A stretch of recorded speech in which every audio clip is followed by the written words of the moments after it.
Welcome to Savvy Talk, brought to you by Do Business. I'm joined today by Gregg Pearce, head of Do's small offices, home offices, and small enterprises segment, known as SoHo and SE. He is accountable for the end-to-end performance of the SoHo and SE segment, improving market penetration and evolving the customer experience and value propositions for their clients. Gregg is a customer-focused and target-driven transformational leader with a proven ability to build a high-performance culture. He is skilled in defining and implementing complex business decisions, strategies, and achieving high-growth sales and operational excellence. He is skilled in defining and implementing complex business strategies and achieving high sales growth and operational excellence. We talk about the importance of building team culture and the lessons he has learned from being a professional footballer in the UK.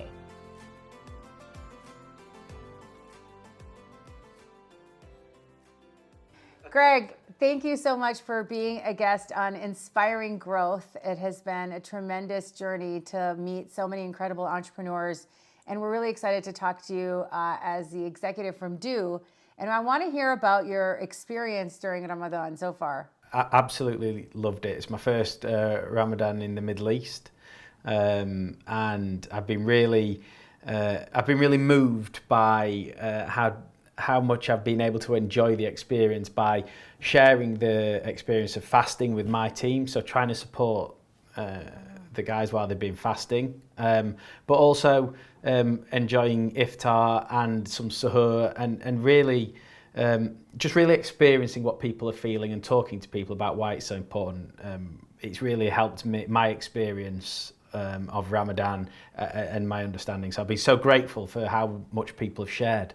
Yeah, and it's a great way to experience the traditions and the cultures, and it's just a really special time of the year. So I'm glad that you got to experience your first one. So just giving us a little kind of background about you, really want to understand in one sentence, if you can, what is your job at Do? Wow, one sentence.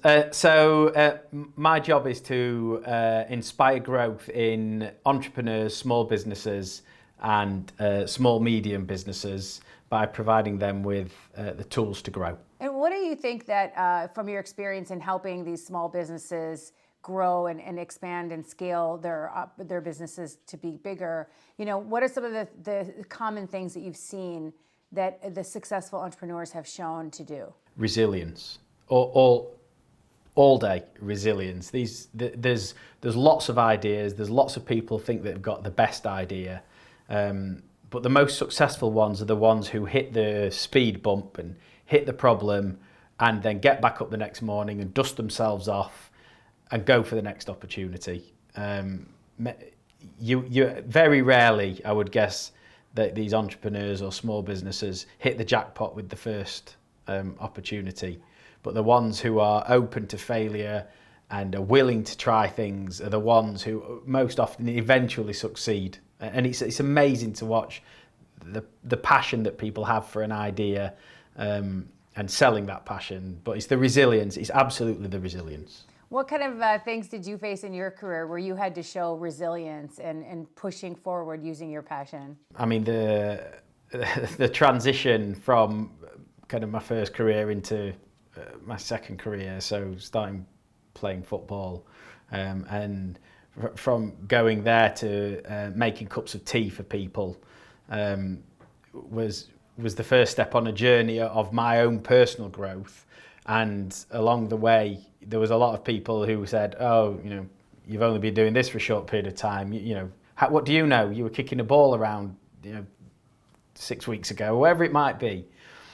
But just having a goal and having a desire to succeed, it was the biggest driver.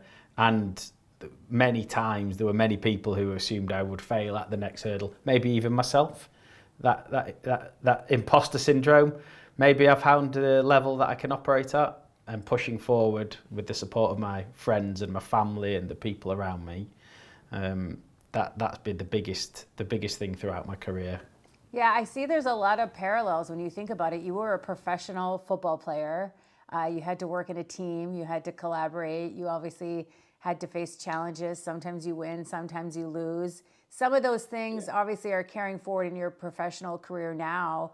What is your previous football life teaching you about the business world today? Yeah, I mean, the biggest thing that I always stick to is authenticity. When you're in a dressing room full of people and voices and some big characters and some small characters, the one thing it teaches you is about collaboration. And then as you grow and you become more certain of your own personality and your person, it's very easy to just fall into this person expects me to behave in this manner because other people do. But the biggest thing that I've brought to my career and the biggest thing that I believe in is about being authentic. Authentic to you, authentic to the way you do things, and finding a way to bring some value to a team with your authenticity is the number one thing that I believe in. I can't say enough how much being me has brought me opportunities that are suitable for me rather than opportunities that are suitable for the person I'm pretending to be. So always authenticity. That's my number one rule. Authenticity plays a key role in communications. So how has communications played a role in growing your career and your team? I like talking. I think I like talking from a young age. I would often just go and talk to anybody that I could. So open and honesty in terms of your communication, but also the way you like. I'm a big believer in communicating face to face. Yeah, I like to sit in a room with people. I like to share their emotional and non-verbal cues as well as what they're saying. I'm a big believer in communication being the number one driver for what takes people forward. You have to be honest and bold and courageous and say things that you know might not be what the other person wants to hear. And by being authentic and feeling that you can understand the way in which somebody else likes to communicate and flexing your style a little bit, that's been very much me. Yeah. But in terms of my team, I think communication up front, setting goals, clear ambitions, clear expectations, and making sure that people not only understand why you're setting those ambitions and statements, but they buy into the goal and the expectation. And I'm not the person who will dive right into the most minutiae of detail, but I love setting.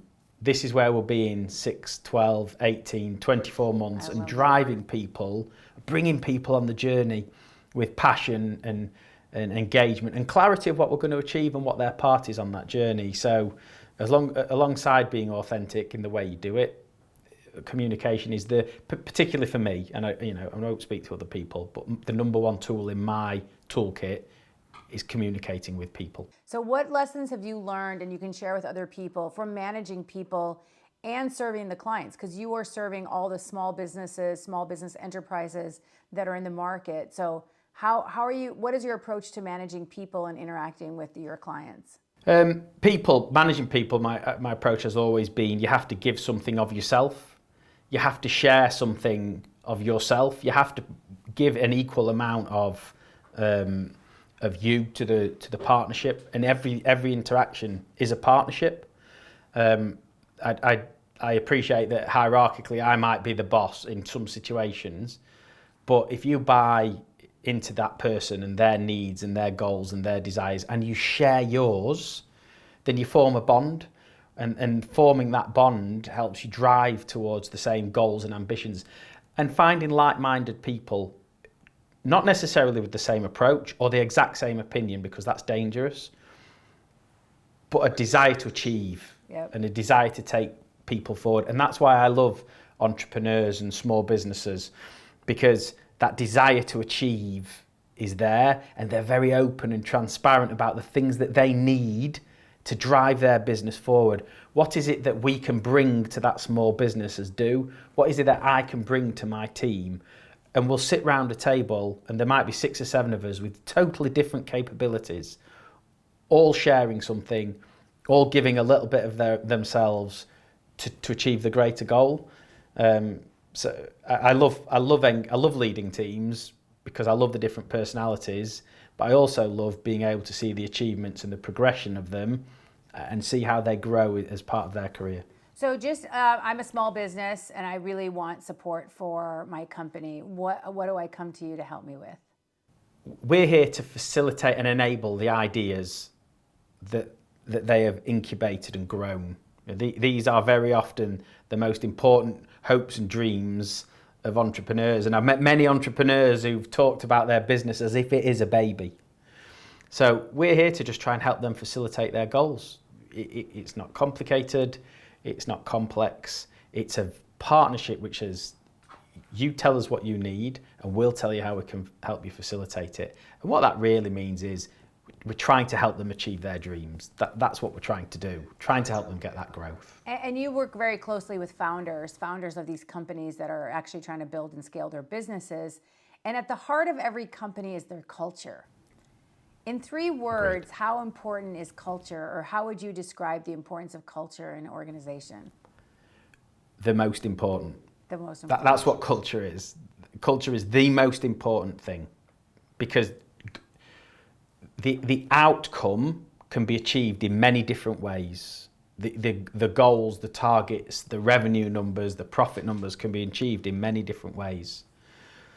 But to achieve sustainable, long-term growth, culture has to be the number one thing, because you will build a business on a platform of sand without the right culture, without surrounding yourself with people who want to contribute as part of the culture.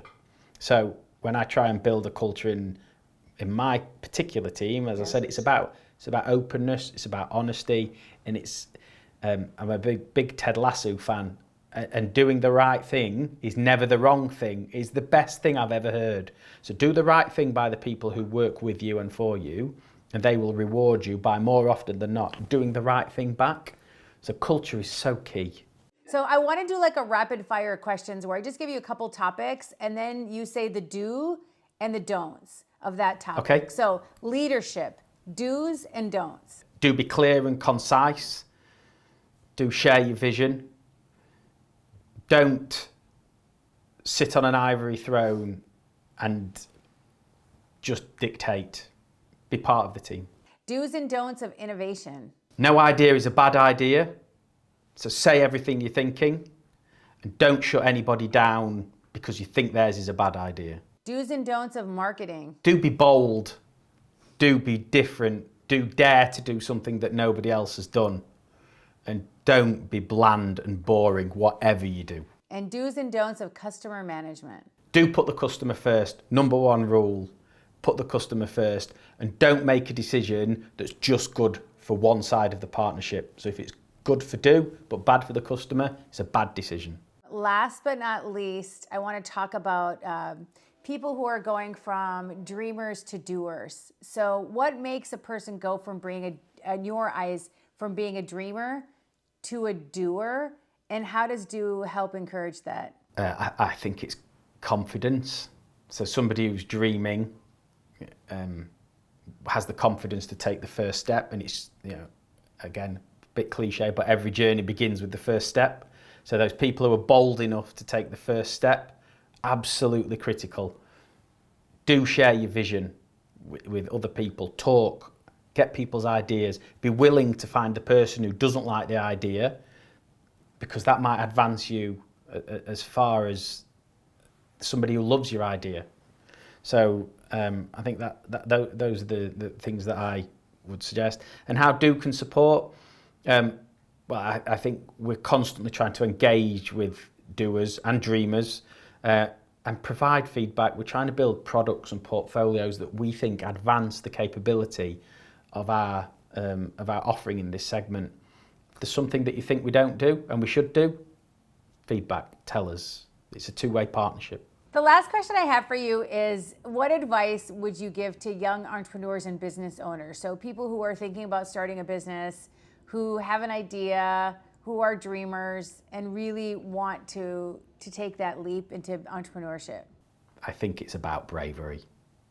I think in all of our lives, we've had ideas where we've maybe doubted our capability to succeed, or we've doubted the validity of the idea, and we all have that nagging doubt that what if it doesn't, or what if I can't? the biggest bit of advice that I was ever given was, across the course of your life, you may only make 1, 2, at most 3 decisions that will genuinely impact the direction that your life takes. So just try it, have a go, make the first step on that journey, and you never know where it might take you. Gregg, it has been a pleasure to have you on the show today. You are inspiring growth by helping people achieve their dreams, and it really makes a big difference in the market and for these entrepreneurs. I have spent last month meeting several of Dubai's most inspiring entrepreneurs in the market today, and I'm really excited to be part of this journey with you. Yeah, and I'd like to say thank you. The podcasts have kept me entertained. I think it's been phenomenal to hear the way that the entrepreneurs react and engage and the passion which they show, and we're trying to harness that passion to help become the leaders in this segment. So appreciate your time. Really, thanks for having me. I've loved it. We're just getting started. We certainly are. Thank you so much. Thank you. Appreciate it. You. Thank you.